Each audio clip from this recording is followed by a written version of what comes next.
Hello, this is Katie from Crafting Ruby Dreams, and of course, I am like just on time. Seriously, ADHD, there's a reason we need to set timers because I forgot to. But anyway, I'm here. Welcome to Crafting Ruby Dreams, where I talk about planners, goal setting, writing, publishing, and getting right with my finances. Today, we are celebrating. I'm going to put on my crown, tiara.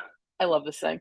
I will put a link to the store that I got this from in the show notes below. I looked it up last night because somebody was asking on the short that I posted, and I think it's Judy and Michelle on Etsy. Madeline, Judy and Madeline, maybe. Anyway, I will put a link in the show notes below. And I also have a Simply Lemonade spiked to celebrate. And yeah, I am celebrating finishing the book that I've been telling you all about, and I am really, really happy. I was getting to the end this past week, and yesterday I was finally like, okay, I need to get this epilogue done. I had done my prep work on Friday. This was a very full week. I had a lot of stuff going on, so it was like a couple of days I didn't do any writing at all just because my schedule was just not working out that way. So I was kind of hoping, like, I think I can do it. I think I can do it. And I was able to do it. I finished the book, and it's just like,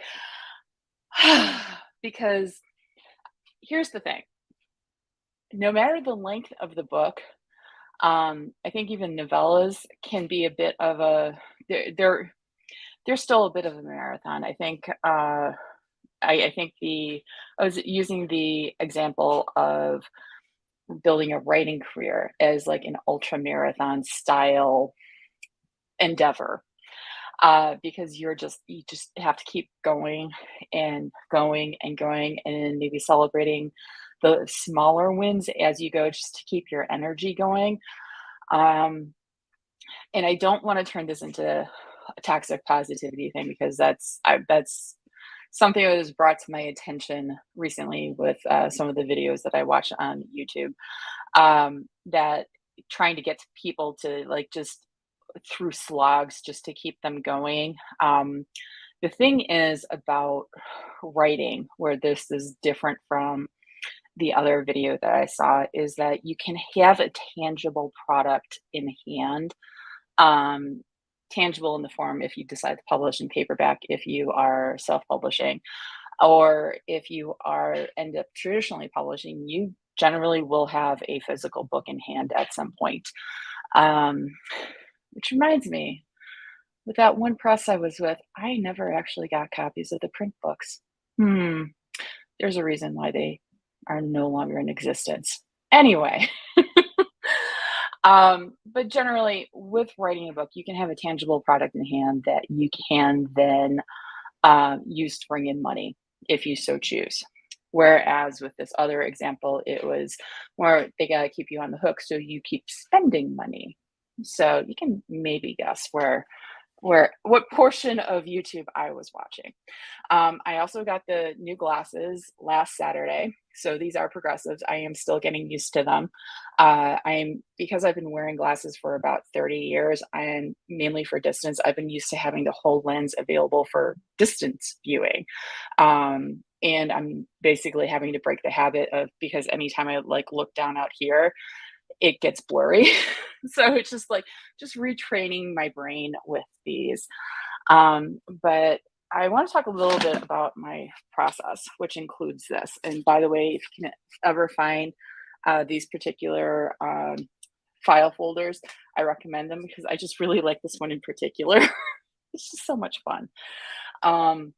But what I did with these, and I think I've talked about these before. Let me see if I can find a blank one. Because I did one for every single chapter, and apparently I don't have any blank ones in here. I printed out exactly what I needed. But is that a blank one? Let's see. Nope, that's a used one. But what I did on these was I did prep work for every chapter. So what I did, oops, almost knocked this over. Take a sip. No drinking games. what I did was for every single chapter, I basically worked through what I envisioned the chapter to be at the start of the chapter, with chapter one starting from scratch. However, with every subsequent chapter, what I did as part of that prep process, I'm just rearranging my table, was that I reviewed the previous chapter and did light edits so that when I finished the book yesterday, it was actually a fairly clean copy in terms of not a whole lot of massive, like glaring typo errors, that level of light edits. I already know that there are some continuity things I need to review, and I made notes in a different document as I was writing and thought of them, like realized like in chapter, say 15, and like, wait, did I say something different back in chapter 4? There were times that I would be like drafting during a sprint that if I knew roughly where the answer was for whatever question that popped up in my head, I would quickly go back and look and then go back to sprinting. I tried not to let myself get too distracted when I would do sprints. My sprints were only 15 minutes, so I was able to, on average, I think I figured out the other day, before I had fully finished, that my average sprint, of when I was actually like vomiting out words, was roughly around 540 words per 15 minutes. Now, that is a significant increase in the book that I did back in earlier this year. I was like, back in June, I'm like, I did not write that book in 1 month. But the one I finished in June, let's say that, that book was roughly about 448 words for every sprint. And I thought that writing this book felt more organized and more structured. I feel confident in if I had to be forced to put it out as is right now, not a horrible reading experience. There's definitely stuff I definitely want to edit it. I have already sent it off to somebody to do basically an alpha read of it. And what I asked her 4 questions. I said, what do you like? What don't you like? Where do you think this gets too slow? And where do you think this goes too fast? Because there were periods of it as I was writing, like, is the pacing on this okay? I didn't know how to change it in the moment. And again, I wanted to draft and just get an initial draft done. But so there are other writers out there who are going to, as soon as a question like that occurs to them, they're going to go back and figure out the answer to that and fix it in the moment. They will not be able to move forward with writing the manuscript until they fix whatever question occurs to them. And that's fine. That's not my process, but that's their process, and that's how they're successful. And I never want to mess with the ways that somebody is successful that are different from me, because what's successful for me is different from anybody else. So I just kind of powered through until I finished. And I started this book. Let me look at because I did keep records of how many, obviously, since I knew what the average number of words per sprint was. I started this book I wrote the initial set of words opening on August 6th and just had a quick spark of an idea. But I didn't really start routinely drafting it until August 15th. So from August 15th to yesterday, October 29th, that's what, roughly 8 plus, so about maybe 11 weeks to draft. And that's about what I was thinking very early this year when I was trying to figure out about how long it might take me to draft a book. I figured 10 to 11 weeks, depending on if I needed to take a week off or anything. So that means that I can do the draft of a book in a quarter. Now, moving forward, what that means, I'm not sure, because I have to now factor in how long is it going to take me to edit a book? How long is it going to take me to do all the production work on a book, like formatting in vellum? So it's going to be interesting over the course of the next 14 months. Yeah, 14 months. So all of November, all of December, plus all of 2023.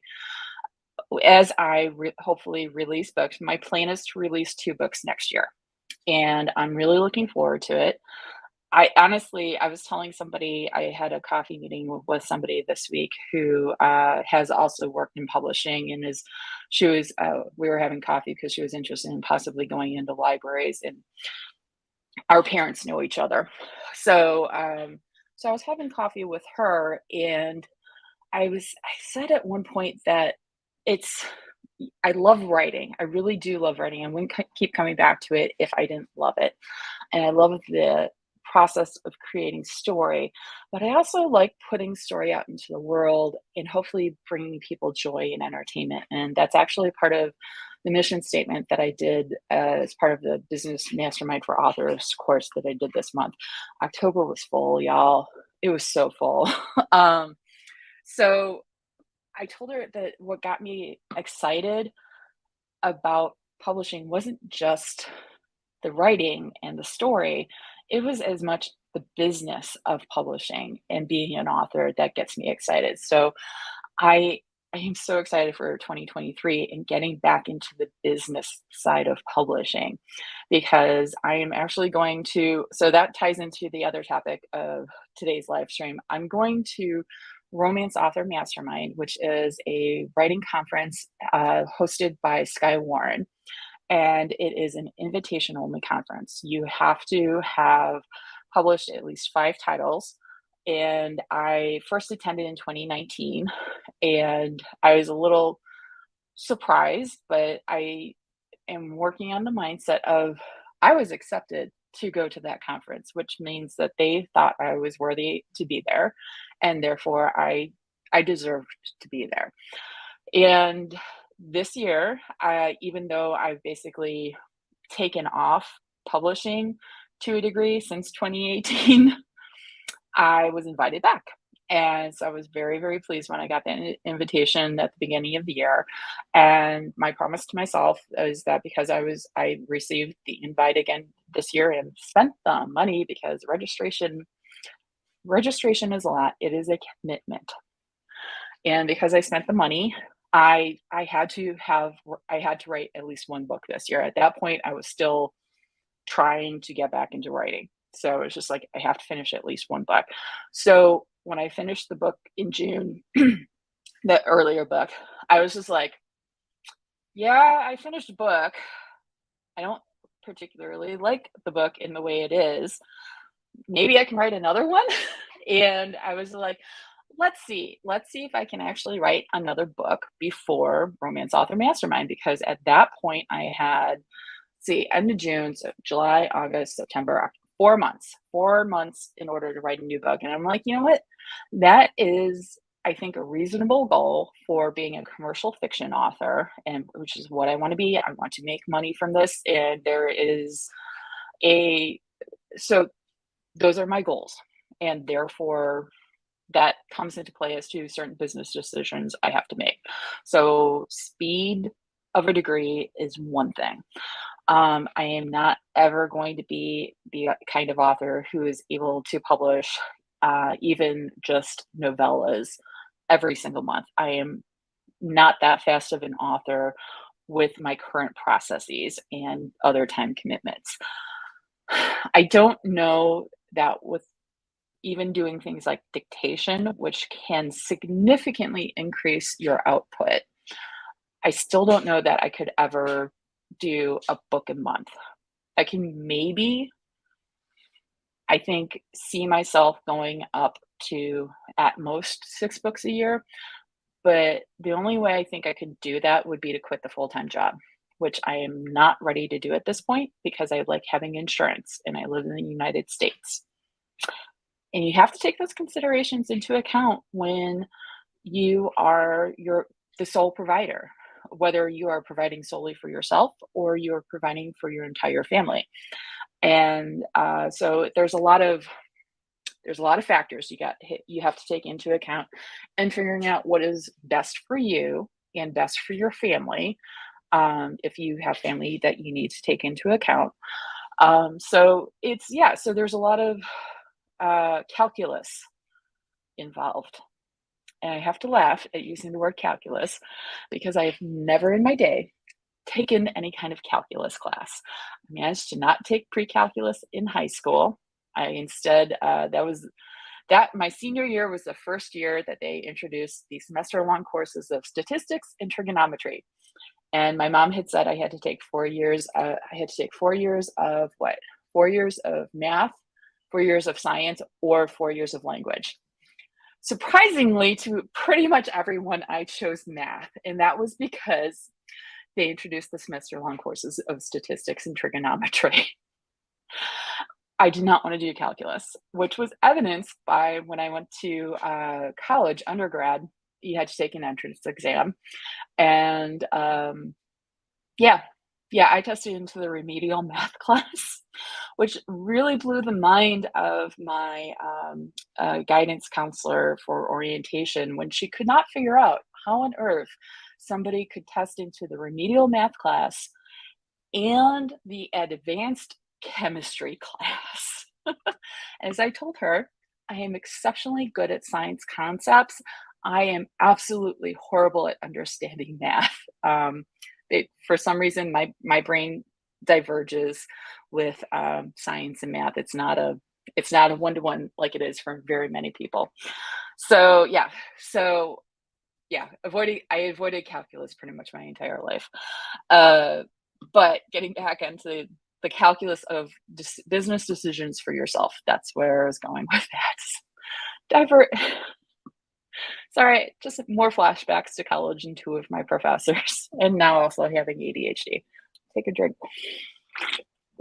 Anyway, so I'm going to Romance Author Mastermind, and it is an interesting experience. Like I said, I went in 2019. I skipped 2020 and 2021, which were all virtual, those 2 years. The reason I skipped those were because even back in 2019, it was still a costly conference. The cost went up this year. And registration fee, I should say, stayed about the same for 2020 and 2021. But because I was not publishing anything, I was in burnout. I was not expecting to publish anything. I just could not bring myself to register as much as I wanted to because I really enjoyed the 2019 conference, despite getting the head cold from hell right before leaving for the conference. And I was just, one of my friends recently said, "Oh, I remember that. You were congested as hell." I'm like, yes, I was. So it was not a great experience in terms of just having that sickness that I was dealing with, but I learned a lot. There was a lot of stuff that did stick with me from the presentations and really got me excited. I just didn't put any of it into practice because of the way my career was playing out after it. And I wanted to go back this year no matter what, because I knew that it was going to be in person, and was just like, I wanted to experience it without being sick. And I'm not going to say anything because I don't have wood very close. It's a little too far out of my reach, but I am being as safe as possible to ensure I do not get sick prior to the conference. And I will be bringing testing kits with me just to test every day. So if I have to move to the virtual option, that's what I will do. But I wanted to experience the conference without being sick. And I also wanted to experience it with the intent of enacting advice that I got at the conference within a year after the conference. Some advice that a friend of mine gave me, Zoe York, that has stuck with me since she said it, and I think is a very good advice that everybody should listen to, especially for writing conferences and other business-oriented conferences where you have to pay a good chunk of money to attend. And you should be able to implement advice that you are receiving at the conference within about 18 months. personally, I would say hopefully maybe within 12 months, so whenever the next conference is.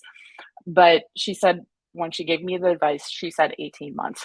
So I have had that stuck in my head since, and I think that's really excellent advice. I was actually just recently looking at a conference, and Robin, if you are on the call, you'll remember when we were talking about the host of this conference a few years ago with the $15,000 price tag for a different event she was running.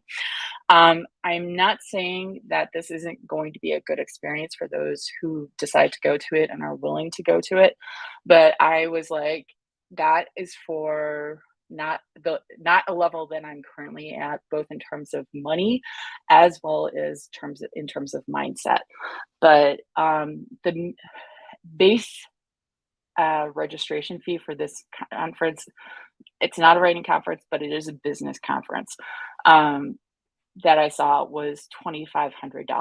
And if you registered by a certain date, then you would get $500 off. So $2,000, a registration fee alone, let alone the travel costs to get to the site, because there's not a virtual option, it's in person only, as well as the housing at the location where it's being held. Whether or not that is they're having a VIP experience, which was interesting. And the very VIP experience, which was $15,000. I think the VIP experience was about $10,000. So I was just kind of like, not a level I am at mentally, let alone monetarily. But it's, again, Zoe's advice ran through my head. For me to attend something at that level, I had better get actionable advice that I can implement in my business within the next year to 18 months. So if you are ever finding yourself in a similar, is this going to be worth it to me? And not even so much a return on investment, because I think professional development is always a good exercise and does not necessarily need to have specific return on investment. But if you can at least take some of the advice, implement it, and learn further from what happens when you implement the advice, I think that's always a good idea. Um, yeah, Robin, she remembers the one I'm talking about, and yeah, it's still mini sticker shock. I was after seeing the previous one, I was just like, I was a little scared to go in because I wanted to see the prices. I was a little scared to go in, so I was in some ways pleasantly surprised that the base entrance fee was only 2,500. So yeah, it again, I don't want to knock the people who find what that experience is useful, but it's just mindset is really coming up for me a lot lately in terms of both money mindset as well as career mindset and related stuff.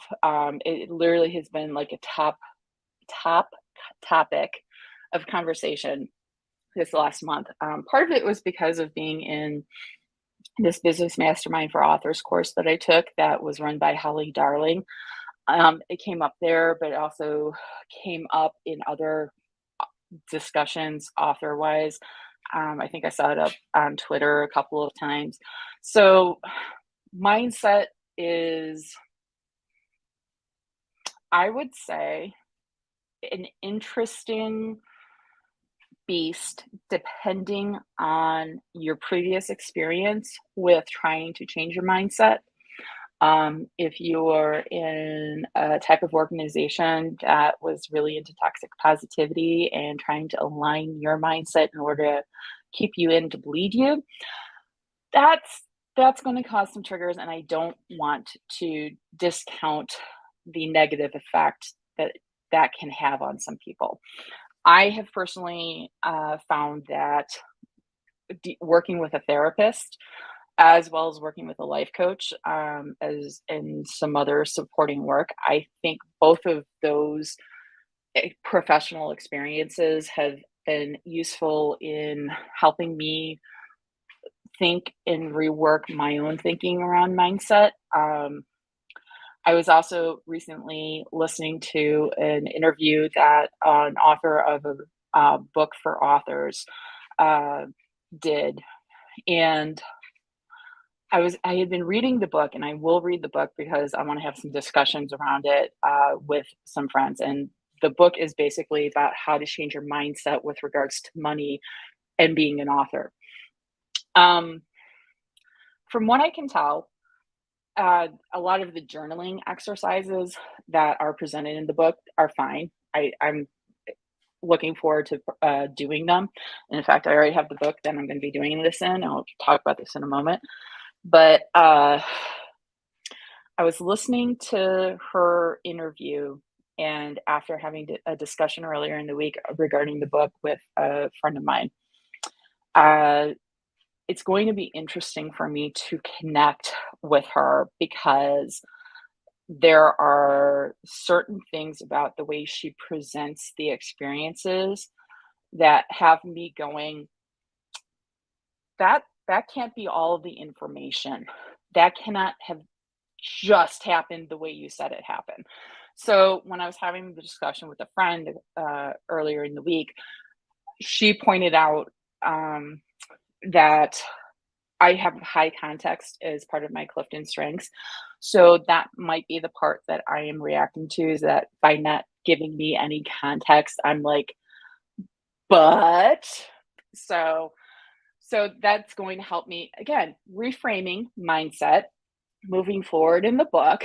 I can go into this like there's going to be stuff about this that is not going to make me happy, but there's likely going to be other stuff that I'm going to find useful. So um resetting, reframing experiences and how you want to experience things can be interesting. The other reason I bring up mindset is because of MäksēLife, and I've been doing the daily intentions and daily reflections. I've been doing it digitally on my laptop in GoodNotes, and it's been interesting. I'm looking forward to. I decided the reason I'm doing it in digitally in GoodNotes right now is because I got the book's preview. So if you watched my launch video, they're good for about 2 months. So I decided to wait until November 1st to actually start writing in the notebook, so I'd have them for the last 2 months of the year. So I'm looking forward to seeing what the experience is digitally versus handwriting, and that will inform whether or not I want to actually buy the physical products for the rest of the year. But yeah, working on changing your mindset can be really hard and really interesting, but it's also useful for doing something like writing a book. Like my mindset going into writing a book is very much this is going to take me a while. I cannot spend all day every day just doing writing. So I'm not going to finish this quickly. And so by setting myself up earlier this year with the idea that a successful day for me is doing 3 writing sprints, and just 3 writing sprints. I don't have to do any more. If I can do more, that's great, but I don't have to do more. So doing the 3 writing sprints, and it's going to take me about 2.5, maybe a little over 2.5 months to write the book. So by setting that expectation up for myself means that I didn't really actually get fatigued. It's like I got fatigued earlier in the year with the first book because I just didn't have that expectation set in my head, and it'd been a while. And it's like deciding I'm going to go for a 2-mile run and you haven't run anything in like 2 years. That kind of you're not trained for it. And it is very much a physical and mental training that you have to build up and gear yourself up for when writing. So just like I said earlier, writing a book is like a marathon, building a writing career is like an ultra marathon. You have to train for those things. So going into the most recent current book, still current book, um, I I had mentally trained for it, and I was feeling really good. I had a plan in place, and yeah, just thinking about it, I am not a runner. I am not a runner. But there's a lot of training aspects of running that I kind of mentally use when preparing to write a book. And so, and that actually reminds me, I've recently seen Zoe York again. Yes, I'm latching myself onto Zoe, and I hope she doesn't start thinking I'm a stalker or anything. But she's been recently talking about how she turns to sports psychology uh, for when she needs help over humps with regards to her writing career. It makes absolute sense because of just the kind of training and exercise involved of your brain and everything with regards to that.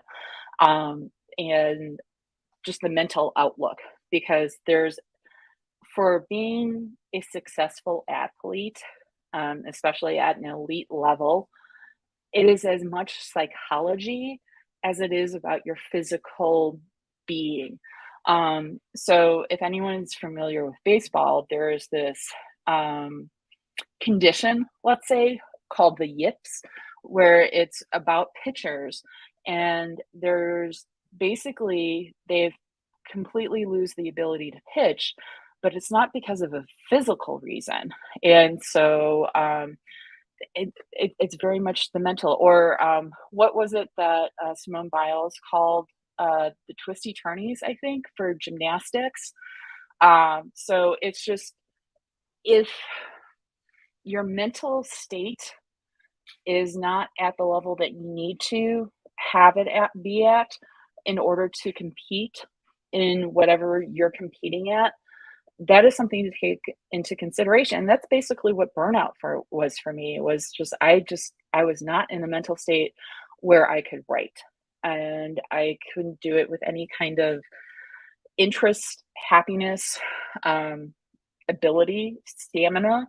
And I think that's one of the reasons why I'm so excited to have done this. I've been saying this in various places over the last week or so. When I started this year, I had been like trying to write, basically forcing myself to write for the last few years. And I never completed a project in 3 full 2.5 years because I kind of I completed a project for my newsletter in 2019. Oh, yeah, good point, Robin. Tennis. Somebody completely loses their serve.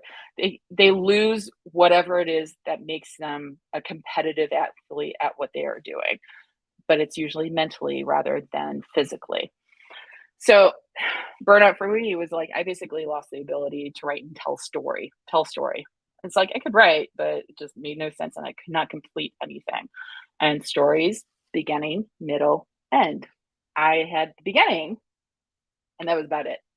Um, I went back through, was it last night? Yeah, yesterday. Uh, I went through and figured out I wrote, I think, just under 18,000 words in 2021 across 5 projects that I started. None of them were ever completed. And so 18,000 words is not insignificant. It is basically a short novella. It is, I think, about the length that one of my novellas that was in one of the Rogue anthologies was at. But it's across 5 stories and nothing was completed. What I did this year when I finally like got my mojo back. Let me hold on, let me look this up because I want to give a somewhat accurate number. And have to go into my one Twitter account. Let's see if I can.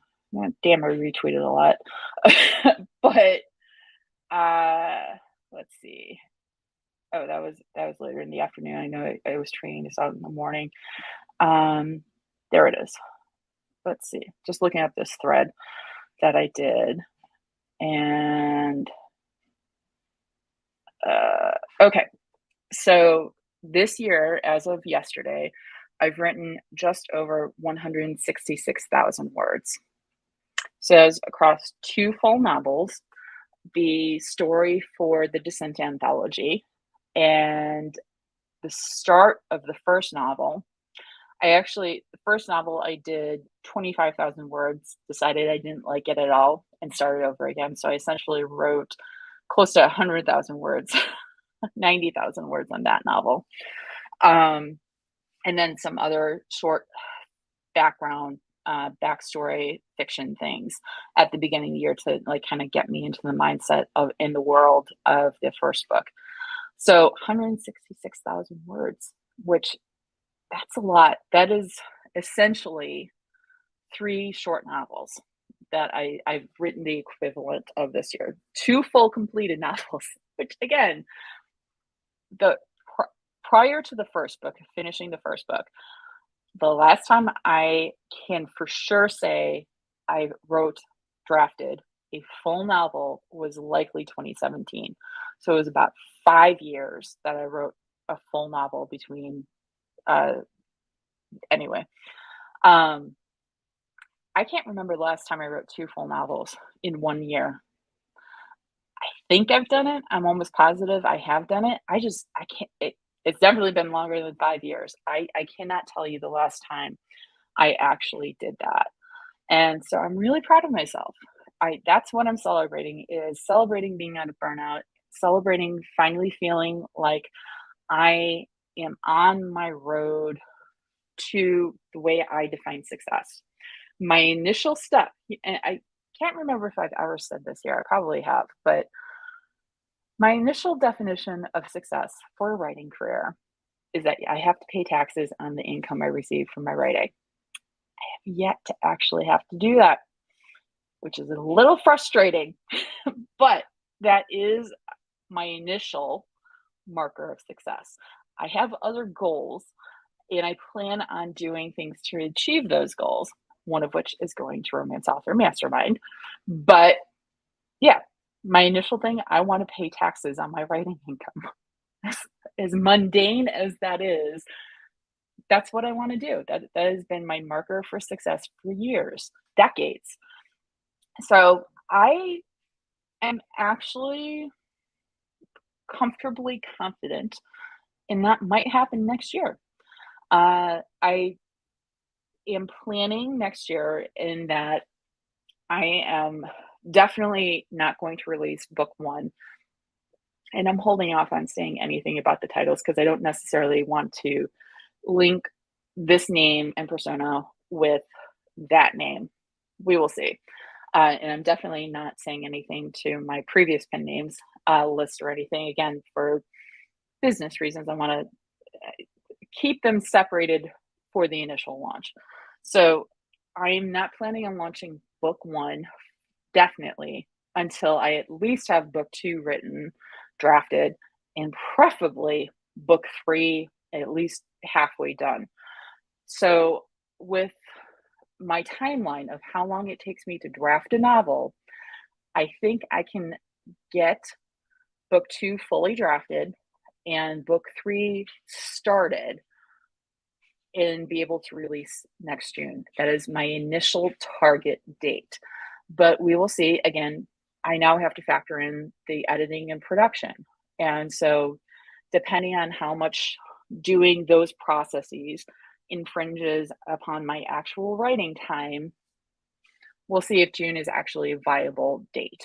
But I'm hopeful for sometime in June to release the new book. And then, because I will hopefully have been able to do that, I will then spend all of my time working on editing, well, finishing book 3 if I haven't finished it by that point, but also editing book 2 and then editing book 3 with the expected release of book 2 in October. I almost said August. I'm like, no, not 2 months, not doing 2 months. I'm trying to give myself, this is the other thing, is that my goals, I want to have a sustainable career. And so therefore, for me, sustainability means not burning myself out again. And so I want to create a production expectation for my readers with the new name of routine books, but you're not getting them every month because I cannot actually produce and maintain a book a month. It's like I could like give you 3 books in 3 months, but you're not going to see another book from me for like a year. And so I don't want to do that. I want to have a somewhat routine schedule of about every 4 to 6 months. And again, I'm looking at what I want to achieve with this writing career, as well as how I process and produce things. So I think I found a good way of producing a draft book. We'll see how I do with the editing, but I'm honestly excited right now to get into writing book two. And the reason I say that is um, one of the things I've observed over the last couple of years with while I was in burnout, I didn't completely cut myself out of the writing world. So I've been watching a lot of business practices with regards to writing and being a self-published author. And my goals for 2023 is to build a significant newsletter list as much as I can. So the strategy I've chosen for doing that, to focus on for that, is to build in bonus epilogues at the end of every book so that I can get readers who are really interested, and they'll subscribe to my newsletter in order to get that bonus epilogue. And this is something that Lucy Score has talked about doing, and it has significantly worked for her. She's got like 200,000 plus subscribers on her newsletter, which that's a lot. Not only for a self-published author, it's a lot for a self-published author.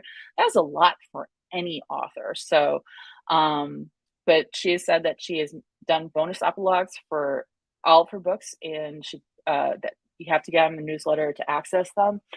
And I appreciate that strategy, mainly because I'm a sucker for it. I absolutely have subscribed to more than two handfuls of author newsletters just to get my hands on the bonus material, specifically the bonus epilogue. But the other strategy with regards to building a readership, a loyal readership, is something that I've seen a number of authors do, where they write the epilogue from the point of view of a character who has been a secondary character in the book and is one of the main characters of the next book. So that's what I did yesterday. That I wrote the epilogue from the point of view of a secondary character who's going to be a main character in book two. And I wasn't when I first dreamt up this series idea, I knew I wanted to do that kind of ending, and I kind of knew what I wanted, how I wanted the ending for the books to be, to lead into the next book. But I was texting with a friend because I was having trouble coming up with titles for books 2 and 3. I've had the title for book 1 for a while, but I like books 2 and 3. I'm like, I couldn't like settle on good titles. And I had an idea as I was going to sleep a few days earlier this week. And I was like, all right, so maybe this one for book 2 and this one for book 3. And then I texted this friend who I've texted with before about titles, and I hadn't felt it the earlier conversation. And so I was texting with her probably Thursday night, about titles for books 2 and 3. And I said, all right. And she's somebody who I can talk strengths with. And she's got a strength high that I do not. So that is good for thinking up this kind of stuff. So I was texting with her. I was just like,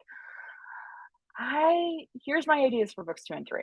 And she's like, I don't like book 2. I'm like, I know. It's like, it's not bad, but it's not there. I could tell it wasn't quite there when I went back to look at it again, because there's going to sleep brain, and there's also just waking up brain, that they think they have these great ideas, maybe not so much in the light of day.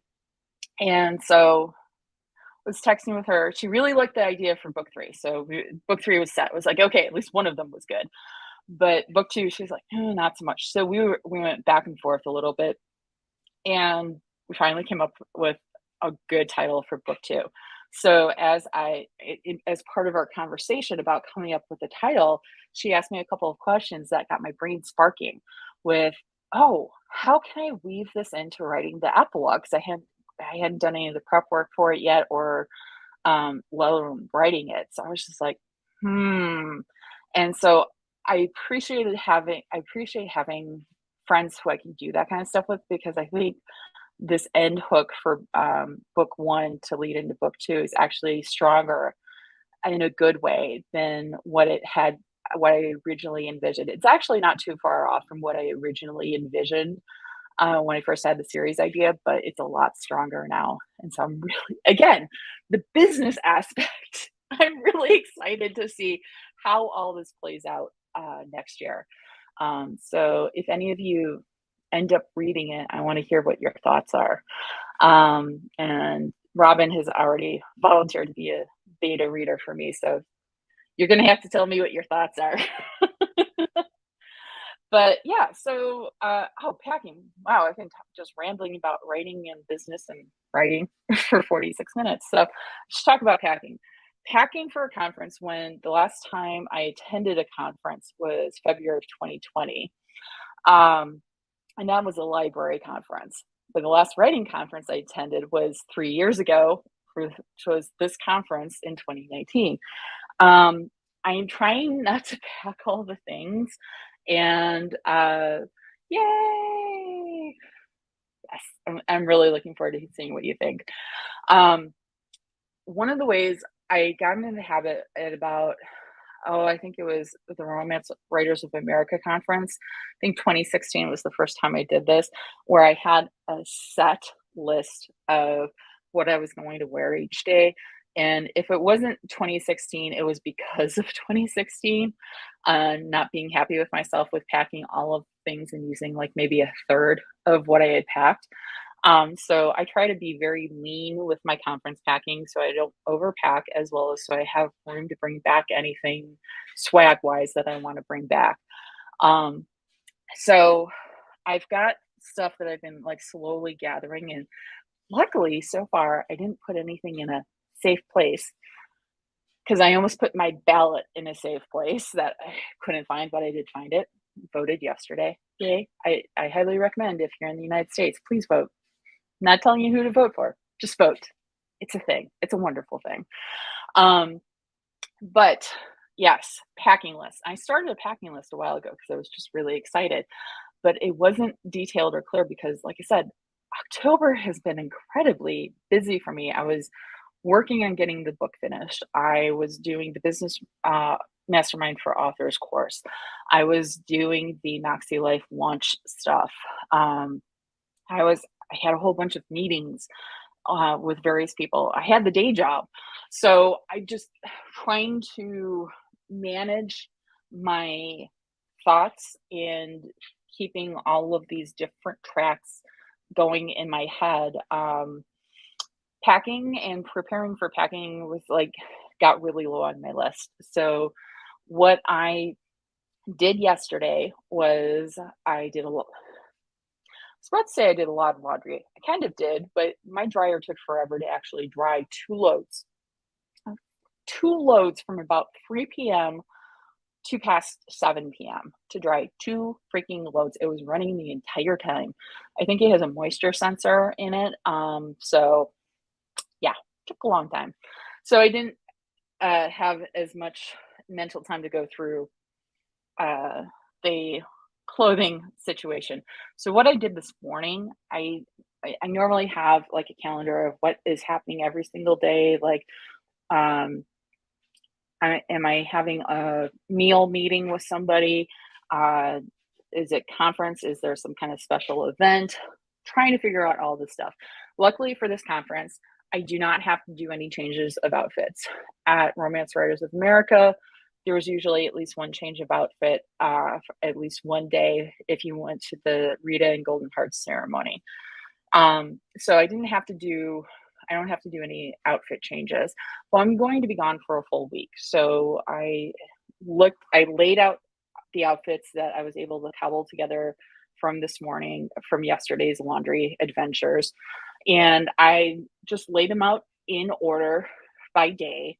And the last couple of days, it's just t-shirts because I'm reusing pants that I have set aside for earlier days in the week. And just kind of having that visual look, even though I usually have it on paper, but having some kind of visual, all right, this is what I have set. I'm like, okay, this is fine. I can do this. And so I've got the clothes currently all packed up. I am working on packing up some planner stuff that I'm bringing out for a friend. We're going to meet up at RAM and do some exchanges. And then I'm trying not to bring all the meds, but I have had so many, I've had so many med changes this month that I'm just trying to cover my butt on making sure I have everything with me. So, but I can't pack all of my meds away right now because I've still got 2 full days to get through before I leave. And so that's the balancing act of what can I pack now or what am I using up until the day before I'm leaving and I have to pack last minute. So I'm just trying to make sure I have at least all of that stuff listed. But planner wise, here's what I'm bringing for RAM. So this is just a notebook and it says putting my money intentions to paper. I actually created this back in 2020 because I was getting into like money mindset, abundance mindset. That's a popular term. Sometimes I think it's a little too woo woo. I am not opposed to woo in terms of woo woo. And because woo is also one of my top strengths. I am not opposed to woo. I like tarot. That's the thing for me. In fact, I've got a tarot planner that I'm going to be talking about later on this year.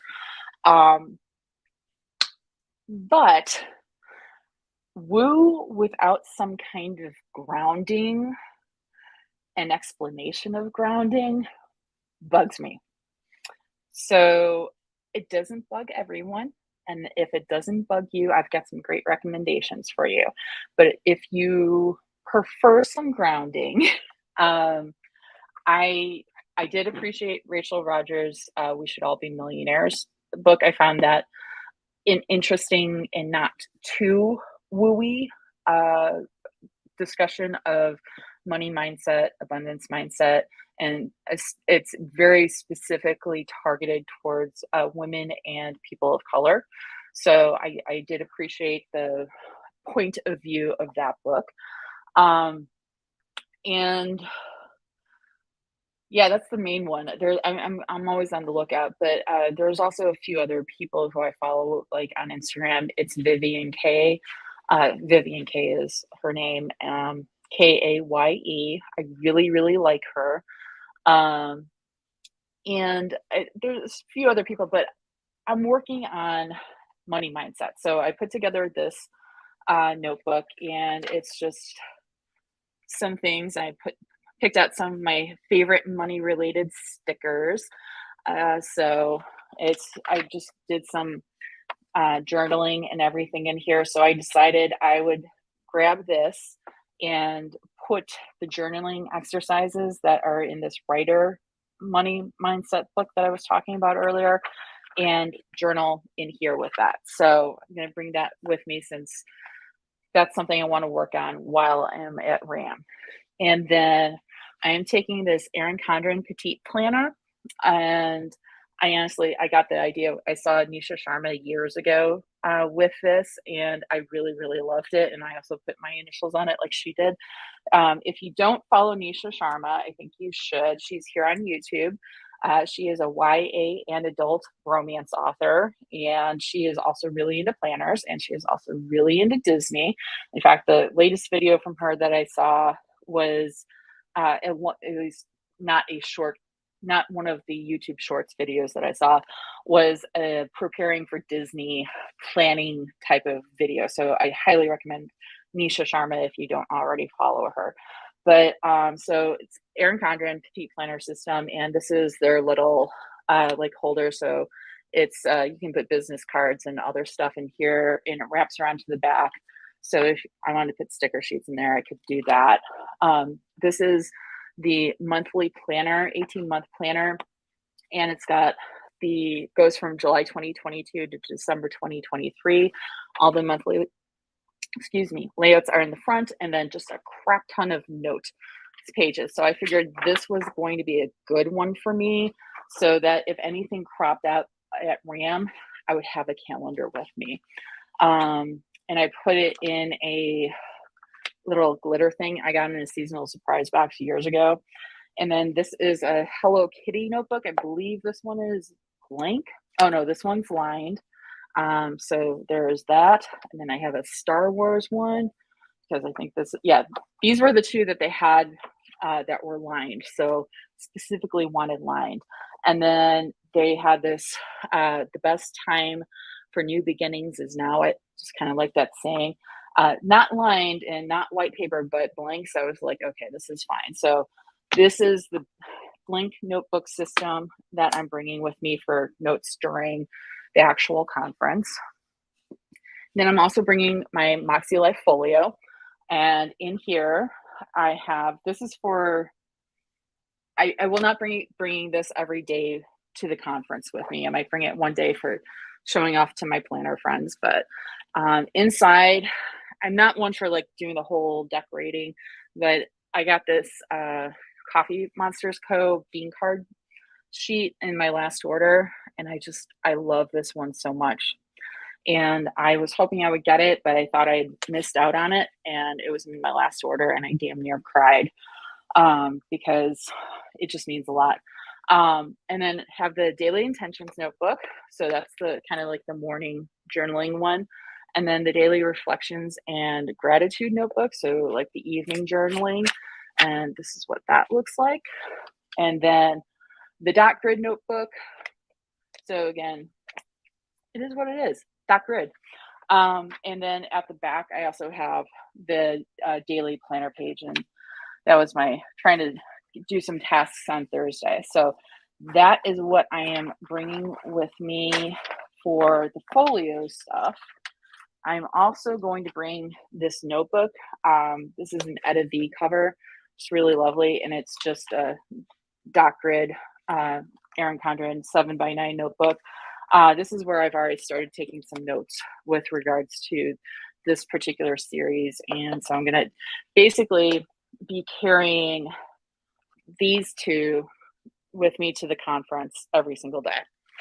And then the other planner that I am bringing, just realizing something. All right. So the other planner I'm bringing is my MäksēLife flagship because I journal in this every single night. So that's all the planner stuff, like the actual planner and notebooks I plan on bringing. I also plan on bringing, there it is, it's buried. Bringing all the damn pouches. The other pouches are like filled with like my toiletries and some personal supplies and other stuff. But this one in particular, so this is an Erin Condren accordion pouch. And I already wrote out my plan.